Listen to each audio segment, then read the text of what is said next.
Well, hello, good morning, and welcome to the latest Exeter Living Business Club. This one, uber topically, is about the nighttime economy. Continuingly weird times for us all. Times when we're just having to get on with it as best we can, and incredibly tough for those involved in all aspects of the nighttime economy. One way or another, that involves hundreds, possibly thousands of people and dozens of businesses. Good luck, good wishes to you all in these times. We've got a great panel of speakers today we'll be coming on to shortly. They are Dave Lewis, Events Facilities and Markets Manager for Exeter Corn Exchange and Exeter City Council. He'll be wearing two hats, most interestingly. Sam Pounds, Chef Proprietor of Harry's, Josh Tilt of Pink Moon, and Hannah Overton, Commercial and Marketing Manager, specifically for Princess Hay for Savills. So really interesting across the piece. We'll be exploring from hospitality, from retail, from the arts, about what has been happening and what might be happening to the nighttime economy. Prior to the main event, a few points. Like so many, we've been struck by the support that dozens of Exeter restaurants, cafes and food producers have given to the quite remarkable free school meals campaign by the footballer Marcus Rashford. This is clearly a tough time for pretty much all in that sector, but they have stepped up magnificently. We also want to play our part as Exeter Living. So we've announced that any Exeter restaurant, cafe, or food producer supporting this campaign will have a free ad in our next issue. It's our way of saying thanks and recognizing their support that they've given, but it's also for us to help give support to all in these times in that sector. And please, whatever the difficulties are, let's hold to the karmic mantra, do good things and good things happen. Exeter Living, meantime, is fully back, and thank you for all your support. Ultimately, we're mutually dependent. Your support means that we can champion your business, your areas, your sectors, and play our part in fully supporting business in our city, and arts, and charities, and all else, and the living culture of the nighttime economy, of course, particularly. Please note this also, that we've significantly increased our home distribution on all our magazines, specifically here Exeter Living, to ensure that they get into the best hands. Big news on our major events. There's an Exeter Living Awards announcement today, so don't tell anyone I've said this, but anyway. We'll be running them on July 22nd at the Uni's Great Hall. And the reason, of course, for putting it back is to maximize the opportunity for us to get together in real life.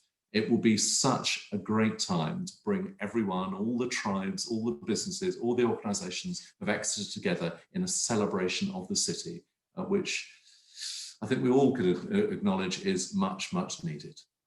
There will also be our inaugural Exeter Property Awards running on November 19th at Sandy Park. We've had great support from our sponsors so far in both cases, and we thank them very much for their contribution, and of course are happy to talk about further sponsorships that are available. When it comes to the Exeter Living Awards, our initial sponsors are Marsh Commercial, the Old Mill, Regis, Triangle Networks, Warwick Events, and of course Exeter Living itself. And there's one other which is just in the offing, which we're not able to announce just yet, but we'll be announcing shortly. Our Exeter Property Awards, great support here, given the inaugural awards, headlined by Close Brothers, plus Original Style, the Yorkshire Building Society, Wilmot Dixon, and again, Triangle Networks. Other sponsorships are available. Nominations will open in the new year in Exeter Living's case, and a little bit later in the year in the Property Awards case. And again, as I've said, the chance for us all to come together in different ways to celebrate the best of these sectors and this city. We'll be running Exeter Living Business Surgeries, slightly different to these business clubs. These are deep dives into key areas, vital insights for free for everyone on sectors from leading companies. For example, with all the changes to employment law, there's more coming through on beginning of November, just next week. It is vital for all business owners to be fully apprised of what it means, but also in that particular case, for all employees. And the opportunity for business surgeries is a very good way to showcase that professional expertise. Please talk to us about how that might be handled if that's of interest to you. Right, we come to the nighttime economy. It's a key part of the living culture of the city. If I could ask our first speaker to come forwards, um, that is Dave Lewis, Events Facilities Manager of Exeter Corn Exchange and the City Council. Dave, good morning. Hello, Greg. Good morning to you. Well, how are you? I'm all right, thanks, especially after I've just heard you say, do good things and good things will happen. I like that. That's a positive start to the day. Yeah, well, I mean, we hold dear to that, and in a sense, that's partly what Exeter Living is as a brand. We act as a sort of showcase for the good stuff, and we are delighted to highlight the good that people are doing out there. We were doing that during lockdown through our Exeter Living, Exeter Together campaign. We'll continue to do that, but thank you. Anyway, tell us about you. You're wearing these two hats. It's the Corn Exchange and the Council. So tell us about the reopening, which you have planned in November, having been dark for nearly 8 months. Okay, yeah, it's as you can imagine, it's been a difficult time. Since March, the only things that we've been able to host are blood donor sessions, which we've managed to keep the centre going for. So we've lost over 100 events. It would have been a lot more, but if you bear in mind that no one's been booking the venue since March because they haven't been able to, it would have been a lot more than that. What I would say before we go on to what we'll do for the reopening is that most of those events have got forwarded. So they've just become postponed events. So most of the stage shows, which are part of national tours, so comedians with Jimmy Carr, Alan Carr, Russell Howard, that sort of thing, they've all booked dates further in the future, which is really positive. And most ticket holders, I think about 70% at the last time we looked, although we offered them refunds, elected not to do that. They elected to move their tickets forward to a further event or leave credit in their account to buy something else. So we're really grateful to people for doing that. Mm-hmm. So yeah, we're about to open again. There are not many events. We've worked hard at the COVID risk assessment, as you can imagine, with our colleagues in environmental health. And we've come up with something that we hope will work. So the events that we've got programmed at the moment is we're going to do a pantomime. So we're doing Wizard of Oz, and that will be, instead of 500 seats, we'll have 150 seats. We'll have a continuous performance. We've also got a comedy event in with Mark Steele, and that will be 2 separate events on the same day, so that works. And we're bringing our comedy club back again, obviously reduced capacity, so about 120. But we're really excited because it means finally we can do what we're there to do. We can actually start holding some events again. There's something quite deep in the soul, whatever the iteration of your business, charity, organisation is. If you've not been able to do it, it actually really sort of goes to the core of what you do, what we try to do, and so on. If you can't run events and you are that hospitality-based entertainment business, it's hard. So you're starting with the Wizard of Oz, which is probably not the most obvious of pantomimes, but a terrific story. Tell us this: when it comes to the 150 capacity. Are you actually able to get close to breaking even, or is this loss making for you? With something like the pantomime, we hire the venue. So we promote it with the pantomime producer, but we hire the venue. So the more important question is always, is it loss making for the people who are putting the events on? And that's why most of our events this year, even though we could open now, won't go ahead. It's on financial grounds, but not from our financial grounds, but from an artist trying to make enough money from putting on their show, and they just can't do it with the restrictions. So the pantomime production company have come up themselves with quite a clever plan to do one performance, so there's no intervals, so they can put more performances in. So yeah, I think they can make it work, and from our point of view, it's just great to get the venue working again. Yeah. And it shows that the operation can work on that basis, and presumably you start to build out, again, obviously adhering to every single last stricture and regulation over time in the new year, and eventually at some point come back to your prior capacity, I would imagine. It's that point we're waiting for, because it's unsustainable. What we're doing now is unsustainable for the venue, of course, but it just helps people. Once we've tried, for instance, when we've tried our comedy event with Mark Steele, then if that works, I'm sure it will, then other people will want to do that as well. So for the short term, it's the best we can do. The long term, of course, we have to get back to capacity audiences. Yeah. And what have you been able to do meantime during this lockdown period? You've touched on it a little bit, but to give us some flavour of what it's been like in these 8 months. Well, it's strange, isn't it? Because when it first happened, everyone's, I'm not saying on a high because they're not on a high, but there's so much to do. There is so much to do in working out what to do with shows, what to do with ticket holders. And that works for a while. The impetus goes for a while. And then suddenly you hit a block and you think, well, what's happening now? We have a venue. So people have been working to make the venue look better. We've moved staff across, staff have been redeployed. We've had staff on furlough. We have a very small staffing establishment at the Corn Exchange, so we've been okay. And my department, there's other sections of my department as well. So we've just managed to keep the venue going, really, looking forward to working with environmental health and getting everything going again. And then wearing your council hat, as it were, just tell us what you are looking for and how you've been supporting Exeter's businesses. What information would be helpful from your point of view in terms of formulating plans, and what have companies been asking you to do in these times? Okay, this is for other people in the council rather than me, really. For my colleagues that work in it. But they have been working with businesses. There have been recovery groups, there have been business recovery groups. There's a cultural one, which I've been on myself as well, to just try and look what we can do for people. People might have noticed things like the domes that have appeared outside the restaurants and bars on the quay and in the high street. So the council's actually managed to fund that, or 50% fund it. The businesses themselves have funded the other part. And there is also a recovery plan, which will go shortly to the council's executive, which talks about what we need to do to get Exeter going again when we're through this awful time. So there's people within the council have done. I've been so impressed by some of my colleagues that there was a wellbeing centre. We did a food distribution from part of my department, which is down at the livestock centre or Marsh Barton. So many people within the council have done everything they can, not just to be the council, but to lead and work with partners in the city council. In the city. So if I could mention to the business owners watching this now, if you want to ask questions, please use the Q&A button at the bottom, specifically perhaps around the council. And Dave is obviously going to caveat that it's not necessarily his territory, but nonetheless, it would be useful in terms of feedback to have some ideas of focus points. One last question for you, Dave, is this. I gather there's some talk of a new venue coming for Exeter, and we would love you to spill the beans in every single last detail about what that might be. So please tell us what you can.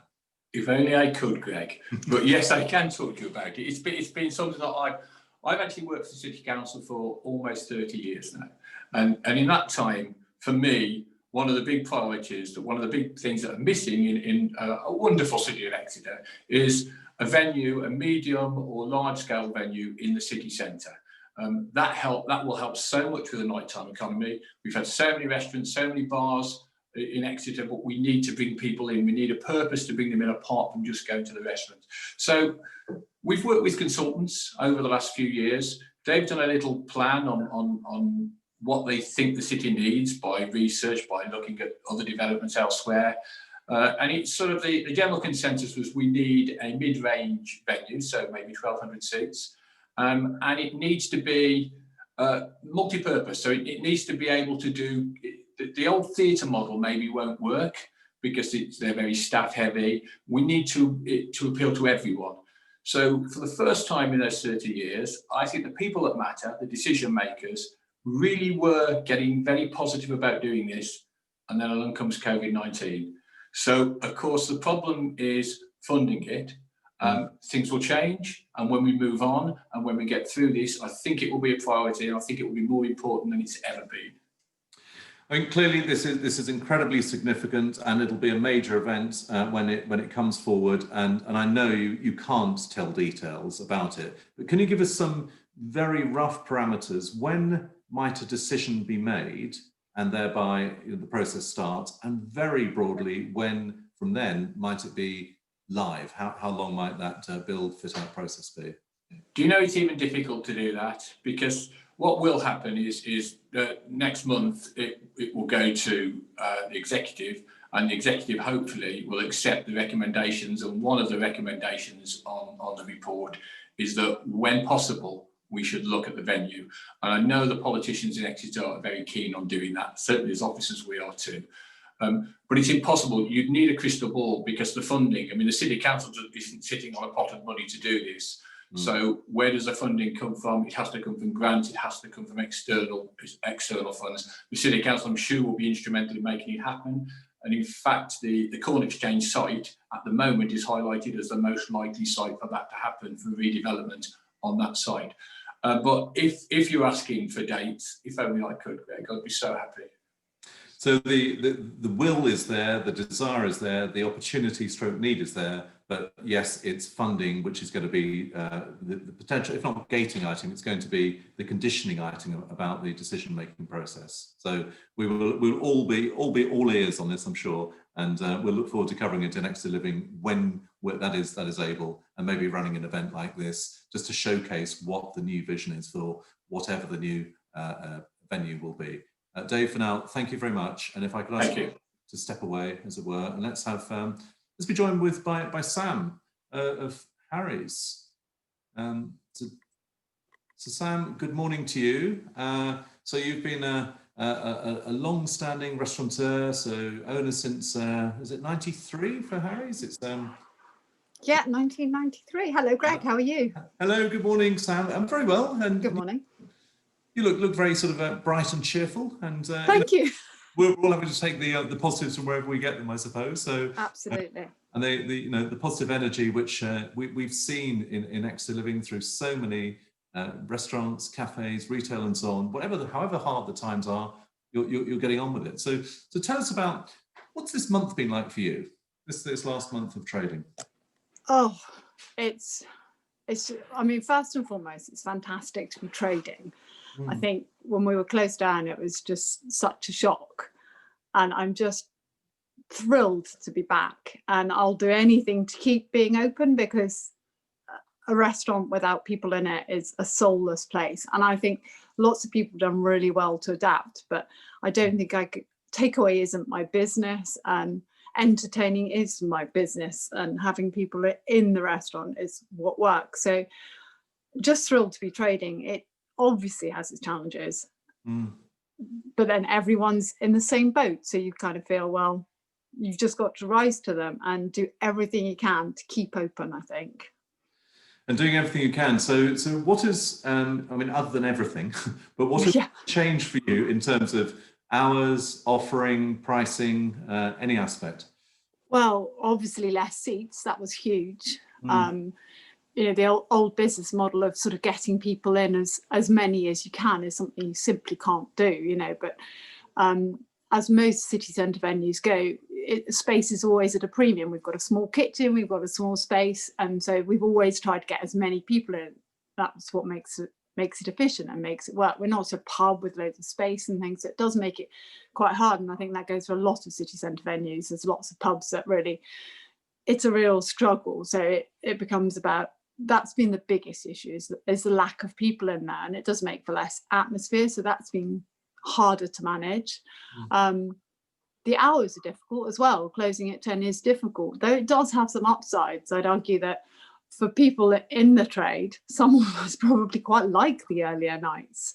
I think arguably the kick out at 10 o'clock across the board probably wasn't the cleverest move, but I'm not a policymaker and it's not my place, but I think there could have been a better way of doing it.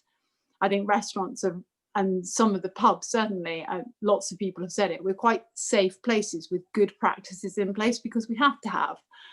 And arguably it's safer than everyone gathering outside Co-op after 10 o'clock, and being... Tell us about your capacity. What is your maximum capacity ordinarily, and what are you able to cope with currently? Well, before COVID, we were doing sort of between 100 and 120 meals on a Saturday night. We're lucky to get to 70 now. Wow. I mean, so as a ratio, that's can't do the maths, but that's it's a bit more than half, I guess, at your max end. Yeah, sort of across the board as well. Yeah, and what about in terms of, are you able to encourage diners to book earlier so that you get 2 sittings each night? We can do, and we've only got 50 covers in the restaurant, so 70 means some are. But again, it's you have to clean very carefully in between. It's allowing enough time and space for people to get safely in and out of the venue. It's all of those things have to be taken into account. As I say, it feels terrible to say it, but there would have been a time when you just sort of, people didn't mind queuing at the bar, hanging around. You cannot allow that to happen now. You want it to be a safe environment and you want to stay open. So you've got, by necessity, have to slow down. And what about the Eat Out to Help Out? How beneficial was that? And what sort of longer term impact might there be for that for you? I think the good thing was it encouraged people who might not have wanted to go out.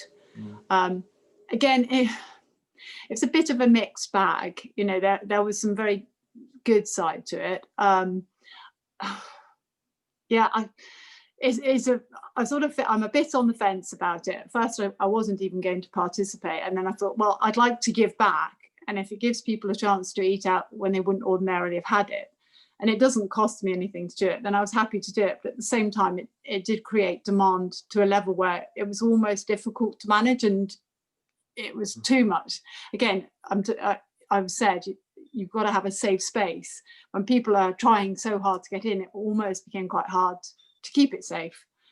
And it's hard saying no to people time and time again when they're trying to get in the door. It's hard saying no to people when your world is hospitality, your world is inviting and entertaining and enjoying. Exactly right. Babble of people and so on. But I just wondered also in terms of value, not necessarily for you, but to the sector as a whole, that if the perception of value, because all prices were reduced, and some are continuing their versions of Eat Out to Help Out, it means that customers get used to thinking that food and drink is at this level, whereas in previous times it was a high level. Do you think it in any way valued sense of value?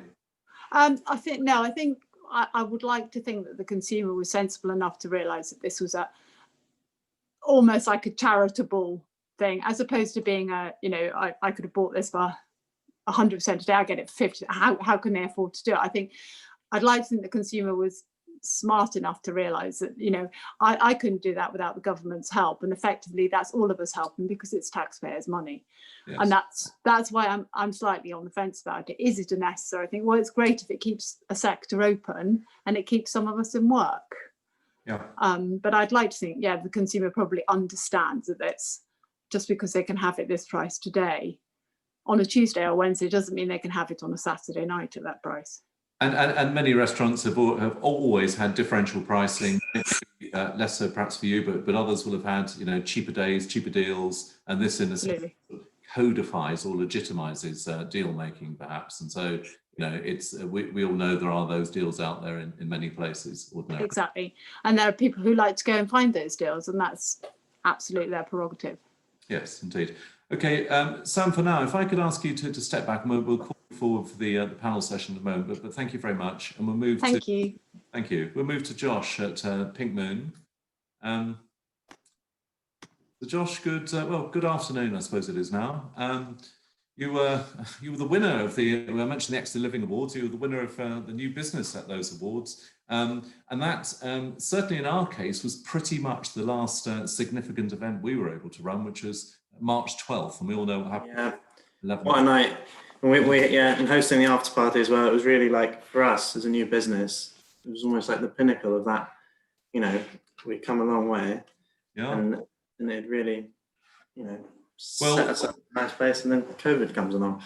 We all hope that whether it's literally that again or very similar when it comes to the Exeter Living Awards, that we will share those collective moments again, because my God, we're all going to need it, aren't we? At some point. So, I mean, tell us about your business. You haven't been open long, April 2019. So under a year before suddenly effectively the shutters came down. Yeah. So we've been trading 20 months as of today. So a very, very new business. And we, for us, COVID, we had learned so much in our first 12 months prior to COVID. And then it gave us an opportunity to sit back, look at what we've done and review, which, we take what we can out of it. A very difficult time.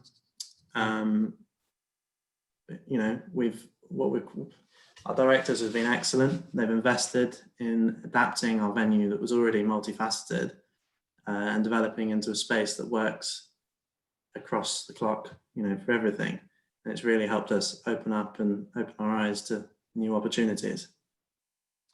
So talk about those, because it's been one of the, it's almost like a paradox of the pandemic, that this time of great pause has also been a time of the great accelerator. So what are you doing when you say open your eyes? What are you doing perhaps differently now that you might not have done previously? Originally, as you may remember, our space that we had downstairs was our nightclub. And obviously in the current climate, it's been very difficult for anything like that to continue. And the directors have very bravely invested in completely redesigning and redeveloping that space into something that works as it's a multi-space. We can use it for events, we can use it for an extension of the restaurant if need be. And that has really been our saviour the past few months and weeks really since opening. Good.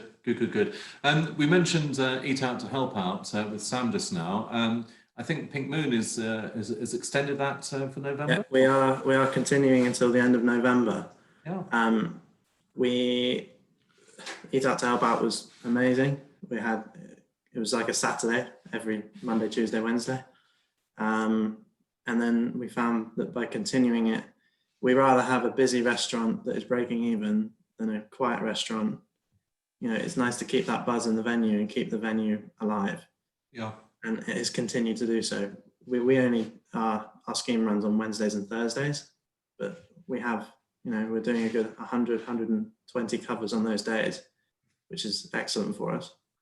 And I guess for what is still a new business, it just aids sampling. People get used to going there and find it's a fantastic place. And of course, there'll be residual value to that deal in subsequent months. That must be part of the idea. Absolutely, and it gets the name out there. People who haven't been before, we're pushed to come and sample everything we have to offer. And then it does boost our weekend trade as well. It hasn't seemed to have pulled away from that. Yeah. And how's Christmas looking for you? It's a strange period because we're really not sure how things are going to go, and it's looking exciting. It's going to be different to how it's ever been before. But again, it's so hard to plan when we're really not sure what direction we're going to have to be going in. But exciting. It's, adapting and changing for it. And one of the very big variables for you and all in Exeter and all in almost any city is not knowing whether, I hesitate before saying it, but the prospect possibly of going into tier 2 at some stage for some cities, suddenly the world of planning an opportunity just changes again. That's it. We have to be ready to adapt, and as a lot of businesses in the city have shown, is they can do it at the drop of a pin. Well, there's been demonstrable great resilience and ingenuity through Exeter's businesses, and it's frankly it's heartwarming to see. Josh, for now, if I ask you to step back, and Thank you. I'll bring you forward for the panel session in a moment. Let's talk with Hannah Overton specifically around Princess Hay, but also around other commercial property. Good afternoon, Hannah. Hello, thanks for having me. No, well, thank you for joining us. And although your descriptor says Princess Hay, you're very much a Savills person, aren't you? Is that? Yes, so I'm employed by Savills, but the centre team at Princess Hay, the managing agent is Savills, but our landlords are jointly the Crown Estate and Nuveen. So they own Princess Hay 50-50, but they also own property on Paris Street and Sidwell Street in Exeter and High Street. So in a sense, I'm going to treat you, if not as a guinea pig, I'm going to treat you as a barometer, perhaps, of commercial property, specifically around hospitality and retail, of course. If you were to try to sum up what is happening in terms of commercial property currently, how do you characterise Exeter at the moment? I think Exeter, it's certainly really challenging. I mean, it's been such a the word is unprecedented year. And it's actually, like everyone's been saying, it's really hard to predict, and you have to be really creative and agile, because things can change quite quickly.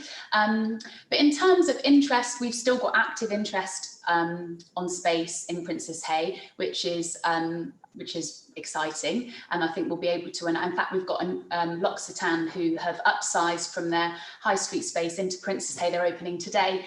They've got a beautiful fit out. It looks fantastic, and the whole team's moved across, and that's a really positive story. And we've got interest from brands that are looking to have firsts in the Southwest, but also working with local businesses as well. And that's something that we're really keen to do more and more of. We've been doing some pop-up activity, in fact, working with Pink Moon. So we've got a Street Eats activation live this week, and that ran throughout August and September as well. And we're really keen to collaborate as well with people across the city. And I think to that point earlier, the great pause is also the great accelerator. And we've seen this across the city, that collaboration and opportunity, because we're now all, our reality has been outsourced, and we're now in this new world. We think, okay, what do we now do? And the idea of doing pop-ups in Princess Hay or partnerships across the piece, anyone watching this, if you've got any creative idea about using physical space differently, I'm sure Hannah will be delighted to talk to you. Definitely, and I'll, if you don't mind, I'll mention a couple that are just sort of, just going live. So we've obviously got the Street Eats, but it's things like, Exeter was awarded the UNESCO City of Literature status at the beginning of the year, which just got completely lost in the story of COVID. But we've been able to use the City Council's creative across an empty space. It looks really vibrant. It's got facts and stories about literature linked to Exeter. And that was just, we saw it, we contacted them, we worked together. We have just done a temporary license, and we hope it might be something that, is popular and is more longer term, but with St Sidwell's Community Centre. So they've taken what was the former Halfords on Sidwell Street, and they're opening a sourdough bakery next month. And we've been able to do that on really preferable terms because we want to work with them. They're a really passionate local team. They launched a crowdfunder, I think, 2 weeks ago, and they're already nearly at their target. So it's projects like that that are really exciting. We've got one for Christmas as well. If you ask me about Christmas, I'll tell you about that one as well. Mental note, I'll ask you about Christmas in a second. Just make one observation. It's this, anyone watching this, if you've got precisely these stories, these inventive, creative partnerships and so on, please drop a line to Harry, our editor on Exeter Living, because we just love showcasing the good that people do and the clever ways of navigating these peculiar times. Anyway, Hannah, completely wild thought. About Christmas. Oh, okay. Well, I think, as others have alluded to, incredibly hard to, almost know how to pitch it this year, and we hope we've got it right. But who knows? We'll see how it resonates. But it goes live next week, and actually, what we've done is the whole theme's around giving thanks. This year, people have, they've got to know their neighbours over the garden fence. They've volunteered.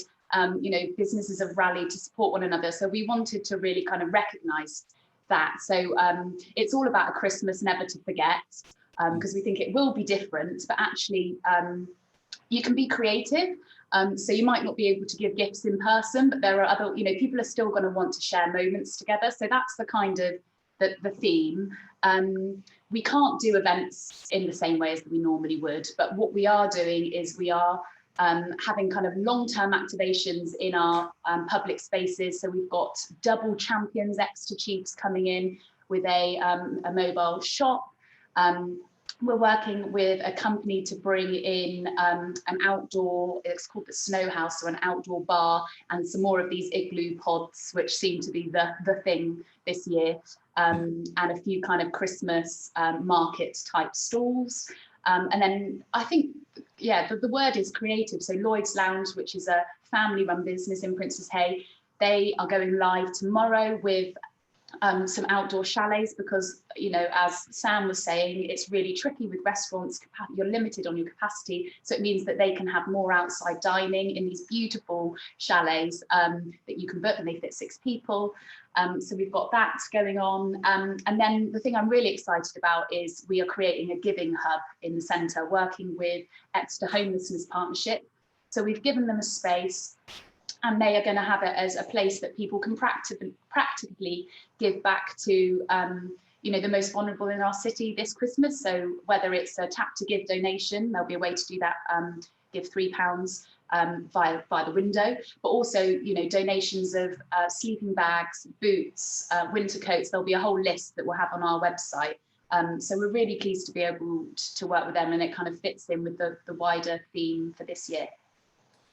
Brilliant. I mean, that litany, and I'm sure there's more, and there will be more as time goes by. That litany of good, smart, interesting, creative things that people are doing is properly inspiring. This may be a much tougher, much more challenging time, but it can also be a potentially more enjoyable time, precisely because we're all having to find different ways of working together and promoting the city and whatever the iteration is. So absolutely, and I think these sort of time is quite easy to do, to do what you've always done. But when you can't do what you've always done, that's actually when some magic can happen. A bit cheesy, but you can just think, right, we can do something completely different. If we were ever going to do something different, this is the year.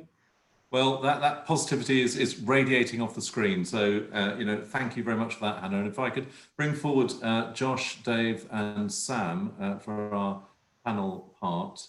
There'll be a few general questions. Do also please use that Q&A button if you've got questions across the piece. But I wanted to ask you all about your view of the overall current levels of trading and confidence in the city. How do you think Exeter is shaped in these times?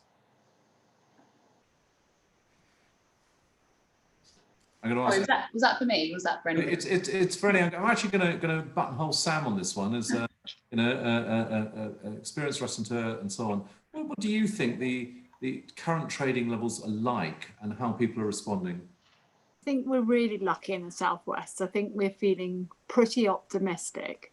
I mean, I guess I am. I can't feel any other way, otherwise it wouldn't be worth getting up and keep going. But I think the Southwest is feeling pretty good, and I think Exeter on the whole, to me, feels like we're, well, as all of the people before me demonstrate, we're adapting, we're managing, and we're changing and enjoying it as well. And I think most of us just want to keep going. So I think people still want to come out. People still want to socialize to the best of their ability. They want to see other people. They want to shop. They want to eat. And I think we'll be okay. You just got to keep careful. We've got to keep careful. We've also got to keep cognizant of whatever the government guidelines are. Absolutely. Do you have any of you, any sort of working assumptions about the prospects of Tier 2 being enacted in Exeter, or is that simply, when it happens, if it happens rather, we'll cope? Are you planning for it? Perhaps Dave, more for you, perhaps. I think we have to think about it. Of course we do. But even now, people in Tier 2, the ones that are already there, don't really know what they need to do. They're still working it out even when they're there. So I don't think it's likely to happen in the near future, but of course we don't know that. What I would say about the general business in the city centre, if I think back to the start of lockdown, I have an office in the city centre where I can be in splendid isolation. I used to walk around the centre of the city, and it was like some sort of dystopian nightmare. There's no one there at all. It's completely changed. And there have been times recently when I've walked around and I've thought it's almost back to normal levels. Now, I'm sure lots of retail businesses, and certainly the business we're talking about today, will say that's not actually turned into business levels to them. But certainly I think people want to get out there. People are they're desperate to get back out there. But as you say, safely. Yeah, and human beings are inherently sociable animals, or beasts, or whatever we are. And for us all to be restrained or cooped up or whatever, it's fundamentally unnatural. And to Hannah's point about experiential street events and time spent together, that impulse, I'm sure it must be there, and you just feel it sort of palpably in Exeter. But I want to come to one specific point that Sam touched on, but a more general one: the curfew of 10 o'clock. Of course, everyone's having to abide by it, but do you agree that it is a decent or sensible tactic in these times? It's a good start, but I think it perhaps could be modified. I don't know how everyone else feels, but I think perhaps some businesses have the capacity to control things to a greater extent than other businesses. I understand where they're coming from with it, but I think there could have been some modification, and perhaps in time there will be. Perhaps they will readjust the policy so that there is a little more sense to it, so that, I mean, you know, Josh, people who sensibly just want to have a quiet meal out can take a little bit longer about it. I can see that crowds of people coming together perhaps isn't such a great idea, but yeah, I think with modification, it's not a bad idea. Albeit crowds of people coming together is exactly what happens at 10:01. It is, yeah. The night, certainly Fridays and Saturday nights, precisely because of this. So Josh, for your business, I mean, it's difficult not to speak personally, of course, about what works for you, but do you buy the idea of the curfew? I mean, Sam's being sort of quite generous about it whilst knowing it's impacting her business. Do you buy the idea of the curfew, that it makes sense, or do you fundamentally think this is just wrong? I think that it's difficult. What we see is that we try and stagger people leaving the venue from sort of 9:30. And because of our location in Exeter, it kind of works. We have a slow trickle of people leaving. But when you look at other cities and how it's chaotic, isn't it? So it's hard to say. Like Sam said, we're not the policymakers, and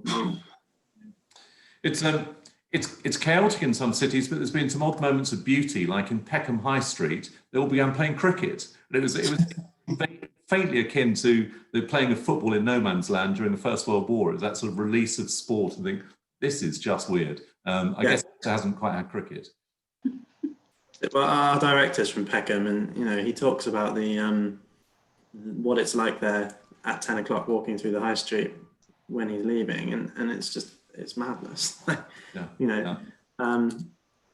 from what we've seen in Exeter, I think the biggest footfall we see is on Queen Street is the students. That's where we see the high levels of volume through Exeter. And do you think, it's a slightly loaded question, but I'll say it anyway. Do you think that the hospitality sector and arts has been somewhat unfairly singled out because there is little statistical evidence that transmission is happening via your venue, your activities, in comparison with others, such as you mentioned, of students, but maybe more generally universities, perhaps care homes, even domestically? Are you being unfairly singled out, or you just roll with it? I think it would be really nice if they would share the evidence. I think that's, but largely everyone feels that way, that perhaps we don't have the information. We're just told that actually it's our fault, or it's all happening in restaurants or pubs. And if they could share the evidence, it would be really nice. I mean, I'm prepared to go along with it because we have to, and because I can see some sense in it logically. But if they shared the evidence and actually said, well, yeah, this is the truth, this is where it's all happening, then I think that would make it all a lot easier to bear. There are, Greg. There are some big names in the theatre world that have said that exact point. They've come up with that exact point, and they're saying, why are we being penalised when people get on a plane and can fly somewhere? And I do think it's, as the others said, let's just have that evidence that says that it's all happening in pubs and restaurants. It doesn't apply quite so much to us. The Corn Exchange doesn't even have a 10 o'clock curfew, for instance. If we want to do a show, we can go later. We won't, because we don't want people to misunderstand what we're doing. But certainly for people like Harry's and the Pink Moon, I think it's much more important for them. Yeah, I mean, certainly when it comes to the arts, you can have a more defined and expected end to the evening. A show lasts 90 minutes or whatever it might be. Whereas with restaurants, the problem is, when is your last order? How, people hanging around, they want to have that convivial chat afterwards and so on. And at that point, you as these lovely hospitality people saying, come on, wait. It's quite intrusive. It breaks that spirit of hospitality. And it's strange, isn't it, to think that we could put a show on at the Corn Exchange and people can sit there until 10:30, quite legally, no problem to do that. And yet the restaurants have to send people out at 10 o'clock. So there's no real joined up logic there. Having said that, I feel lots of sympathy for any government trying to deal with this and trying to come up with rules. Yeah, there is also a judicial challenge to that curfew, precisely because of the lack of evidential analysis. That, as I gather from speaking to a senior lawyer about it, that judicial challenge is likely to fail, but it brings into relief the principle that there is as yet no evidence to support that thesis, the hospitality triggering transmission. Who knows? Who knows? What we're seeing from the 10 p.m. curfew is people are just drinking earlier with us. So like on a Saturday, for example, we're having people start their bottomless brunches and have flowing Prosecco all day. And it just, you then have your 2 a.m., you know, how it would be leaving clubs at 2 a.m. brought earlier. And it's mayhem sometimes. But as well as in hospitality, we are the people, you know, we are trained to keep our venues clean and safe. And that's what, you know, is difficult. We sanitize, you know, kitchens, as you all know, are spotless, and it's very difficult to kind of translate that into this 10 p.m. curfew and, you know, how COVID friendly we are. But also, just to take that point, there's another aspect, which is the culture, the sociability, the enjoyment of whether it's arts, whether it's retail, whether it's hospitality. That on the one hand, you are those people bringing people together, nice times, good times. And the other, you're also wearing the masks with the track and trace, out at 10 p.m. and so on. Culturally, has that been difficult for you and your teams to be that sort of gatekeeper for the nation when it comes to people's behaviour? It's been really Masks deeply. Oh. Yeah, no, well, it's for us. It's having the guests really understanding that when you've got people drinking and trying to dance, and you've got to be the person to tell them it's not allowed, and trying to direct you with their own COVID policies. That's when it becomes difficult. So it's Sam, you're going to say. I was just to say, masks, I think, we found very challenging and have moved over to visors for just that. But it's part of being welcoming and generous, you know, shoving a thermometer in their face and things like that. We've all had those dealt on us, you know. It's an added challenge to be hospitable with all of those things going on, you know. Please sit down, stay in your seat because so many people are standing. Well, as Josh says, you know, we're just grateful to be open, but it is hard because then you have to put the sort of brakes on people when they start to have too much fun, I guess, which is sad, but you know, just at times.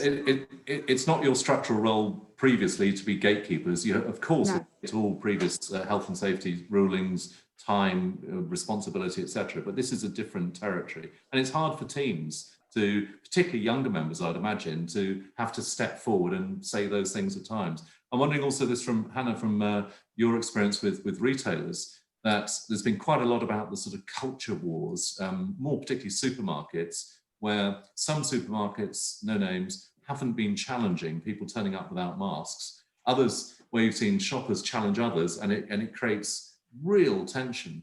From Princess Helen's point of view, has that issue about wearing masks in retail been a material issue, or people compliant, or what?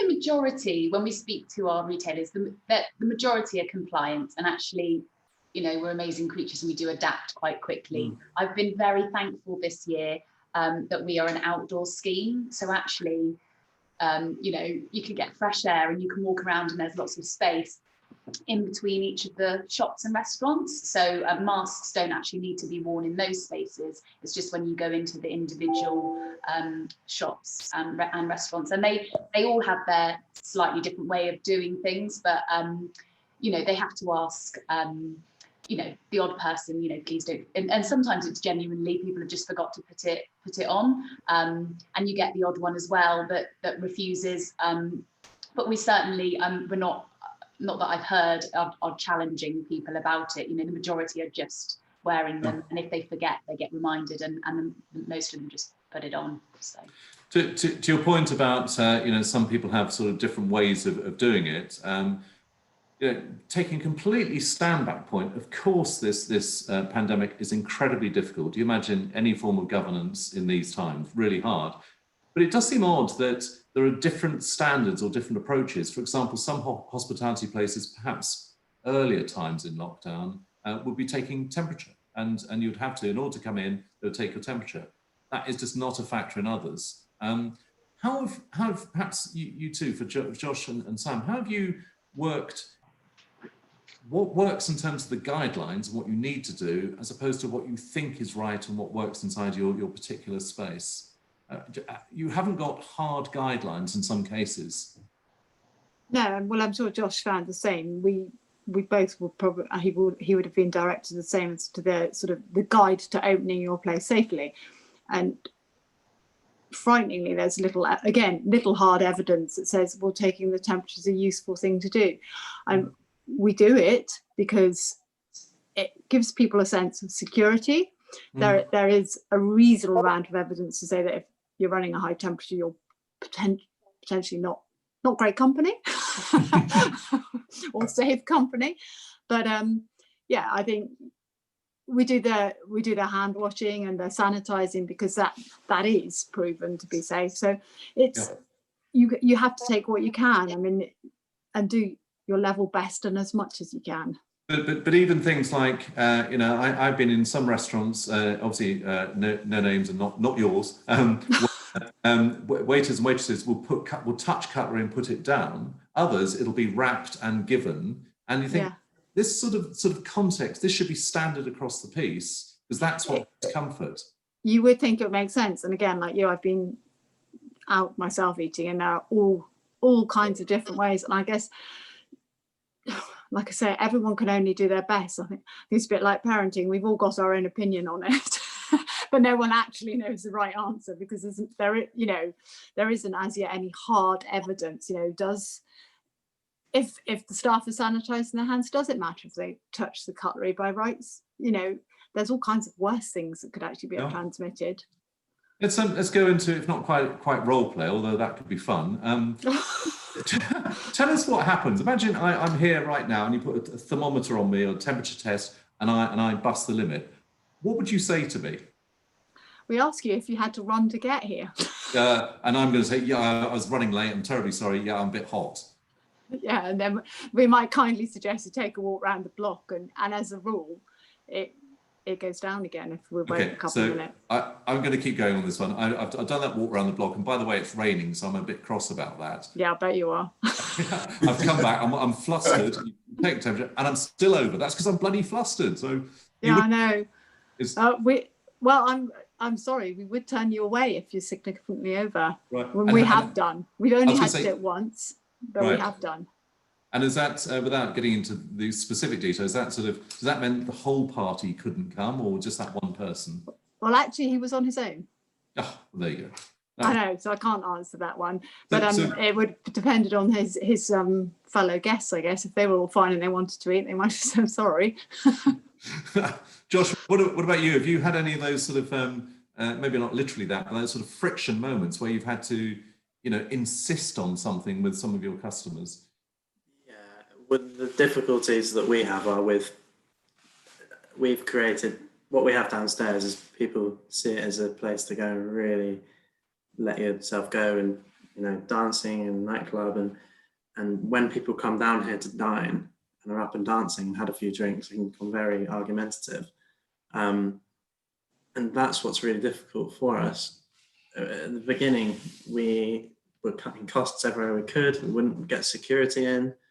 And we just found that people, it's almost like they don't believe you. It's like they don't believe that's the policy, and that can be obviously very tricky for us, because our aim as people of hospitality is to keep everyone happy and create that experience, but it's where you have to draw the line and ask people to leave. We've heard quite a lot of positivity today, but I want to ask one pretty grim question, which is this latest FSS as opposed to FRS and FFS. I couldn't believe they went for FFS. I mean, for God's sake. Anyway, this new scheme, which starts from November 1st, and all the other forms of support from government, is this enough to stave off significant unemployment post-Christmas? And related, do you think there are going to be closures in this sector in Exeter early next year? Oh, it's a difficult question. I think that it's probably not enough in place. It depends how far they go with the restrictions. You look in London being put into tier 2 now. What I hear from our director is that really there's no difference in trade. You sort of get the outside spaces become premium, which affects, you know, like a lot of us are very small indoor restaurants. That might become tricky. So you may see closures, and I just don't think the support is quite there at the moment. And Dave, from a macro point of view, and I know this isn't your direct area, but the role of council, specifically Exeter Council here, is absolutely central to helping at the very least share information, but provide support where you can. Do you think, is your reading, and I'm sure it would only be a personal perspective, is your reading that the government will have to step up further, as they have done several times, or do you think this now is it? I don't think this can ever be it, because we don't know how long this is going to go on for. Your earlier question about will some businesses fold in the new year, personal opinion, I'm sure a few will. Hopefully most won't, and hopefully the support that's been put in place will enable most people to keep going. And I'm also hopeful that other people will see an opportunity, because we do have to get back to normal, whenever that is, and some people will see an opportunity. And it's not good to say that they will come and step into the shoes of people who haven't managed to survive, but I think that will happen. I think in the end that will happen. Yeah. Back to a slightly more positive point. I wonder if in these times that there's been greater sort of camaraderie. Hannah particularly talked about collaboration, but camaraderie where, of course, you are in hospitality, you are at the margin, of course, you're competitive with each other, but that there is, have you experienced that sort of sense of we are all in it together? We may be in different boats, but we're in the same storm, that there has been a greater camaraderie or not? I think we all just want to keep going. We're all there for each other, I hope.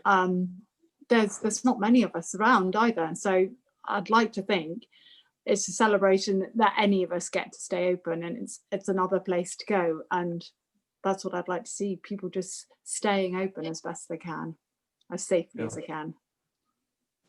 One for us is sorry, it's been Princess Hay. We've worked with them with our the food market, and that's been an excellent extra source of income and source of it gives people opportunities for work.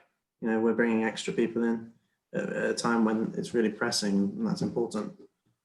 Yeah. For the point of view of the Corn Exchange, we work very closely, or we talk very closely with the Phoenix and the Northcott and other venues. So what I would just say to people is, and not just from the Corn Exchange's point of view, when things do happen, we need people's support, because we're lucky to an extent because we're a council venue, so we're going to be funded through the initial stages of this. Who knows what will happen in the future? But for us, for the Northcott, for Phoenix, for everyone else, I'd like to say to people, when events are happening, support them, and then you won't lose them. Yeah, there's that old phrase, you don't know what you've got till it's gone. Well, temporarily, some of it has gone. So whenever it comes back, absolutely all of us, I'm sure, get out there, enjoy, go to restaurants, go to bars, go to retail, go to arts venues, because this has been, we've all been wandering around with a low ceiling, unable to stand up, and soon, at some point, we will be able to stand fully tall. Just want to pick one last point. Are there other positives which you have either seen in your organisations and your teams, or more generally across the sector, which we've not picked up just yet? What other positives are you taking from this time? Please don't say none. Flexibility of people. So we have people who, we said earlier, are not able to do their normal job. So what they've wanted to do is go and help out in other things and learn other things. So we'll end this with a team of staff, certainly in my section, I'm sure throughout the council, with a lot of different skills and a lot of flexible skills. So I think there will be positives. There's not many positives you can see at the moment, but at the end of this, there will be positives, and there will be things. People will improve the way they live their lives and their flexibility at work as well. Yeah. Yeah, I would say sorry, go on. Hannah. Carry on. I think I sort of half made the point earlier, but it is about just an opportunity to look at things differently, and also to take time to listen to ideas from everybody. So we try to build a culture here where, you know, we speak to the people on the ground in the stores, talking to customers, and find out what the feeling is there, to our security and cleaning team that again are seeing things on the ground, and you know, might have those conversations or just look at something slightly differently, and you know, just to put those ideas forward. Or, you know, from outside organisations, if you're watching this, or, you know, like the Pink Moon approached us early on in lockdown and said, could we do something, and we can make those things happen, or we'll certainly look at it and try to. So I think that would be yeah, my point. So there's greater ingenuity, but also greater receptivity. People are open to new ideas because we're all having to figure new ways. Any last points? Otherwise, I think we're through our time. Opportunity and adaptability, you know, staff adapting to situations, being willing and understanding, and creating new links through lockdown. Like we said with Princess A, we've started with Guildhall as well, and the timepiece and Hole in the Wall we've done a few things with. So for us, it's been a lesson. We've learned so much over the period, and it's pushed me, I know, more than I could ever have imagined. I think, as Dave was saying, like, people are working so hard to make Exeter safe. So we need people to come in, particularly in the next couple of months, which is where retail and restaurants take a lot of their annual income in this peak period up to Christmas. You know, if you can come into the city centre and support all the businesses, then please do. So there we are, variously collaboration, ingenuity, support, desire to get out there, to you know, be part of that living culture of the city, and Josh's I think probably his last point about learning. We have all learned so much from this, and this is something which we've touched on in the most recent issue of Exeter Living. It's precisely that. It may be forced learning, but there's whole varieties of learnings which we've all taken, some of which will have resonance subsequently. We are going to close now. We are out of time. On your behalf, I would like to thank Hannah, Dave, Josh and Sam for your contributions and your candour this morning in sharing your thoughts and stories. Thank you very much. Thank you for having us. Thank you. Thank you. Please look out for our Exeter Living Business Surgery, this deep dive into key areas which will help businesses, and also for those Exeter Living Awards and Exeter Property Awards announcements today, tomorrow and so on. Very best of luck to you individually as panellists, and to all involved in hospitality, arts and the nighttime economy more generally. Good luck, good wisdom to all. Enough. This has been a Media Clash production, and this has been the Exeter Living Business Club. Thank you. Exeter together. Thank you. Thank you very much. Cheers.